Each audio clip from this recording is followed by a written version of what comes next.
Howdy folks, today let's talk about the Xenns top. In a previous video I said that I would probably recommend it and I didn't know why I wouldn't. Well, here I got some reasons why. Hopefully this isn't going to be... Here, I'll do this. Alright. So, reasons why the Xenns top is not going to get the wreck. It's basically going to boil down to this. I brought it up for a hike today and then it immediately became obvious it's basically like having bass boost on all the time, and I don't want that. I want to put that sort of stuff and like, I mean, over the top bass boost. So I was starting with blues, and blues was too bassy. It was definitely, the mid bass is bleeding into the mid range, and also, I mean, they might have been able to pull that off if they pulled the mid range forward a hair, but it's not. It's just like a typical 2.5 2.7k mid range, something in that range, a hair thin with this much bass. Honestly, it's centered, I mean, I don't know when they started the mid bass on this, maybe like 350, something like that, but it feels just a hair bloaty. But I really like the quality of the bass, if that makes sense. It's just freaking a lot of it. So the way this set boils down immediately right now is this is a bass headset with really pretty decent mids and pretty good treble. I mean, that's about the best way I could put it. It's not excellent in any way, shape, or form, except for possibly the actual bass, in which case you're going to get a lot of it. And if you're bassing up, EDM, any kind of genre that lights a lot of bass, these things are going to rock it, man. I don't see why you wouldn't have a good time with them. But as soon as you get into some more critical genres, just nah.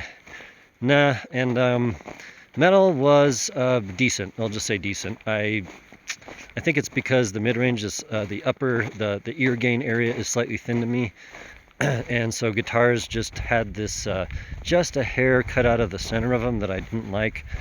But pretty okay, actually. Probably metal would be one of the better things they play compared to just like normal stuff that doesn't need bass boost, which would be, let's see, classical, blues, any kind of live stuff where you want to actually hear what it sounded like. Trying to think of other things. Opera, clearly. Country, probably. I don't listen to country. I do have Western. I never bring it up, but I do have some Western stuff. Yeah, super old stuff recorded on records. All that stuff sounded really, really husky. As far as vocals go, mostly what was off-putting to me, it wasn't so much the lower part, it was that there was a chunk sucked out of the middle that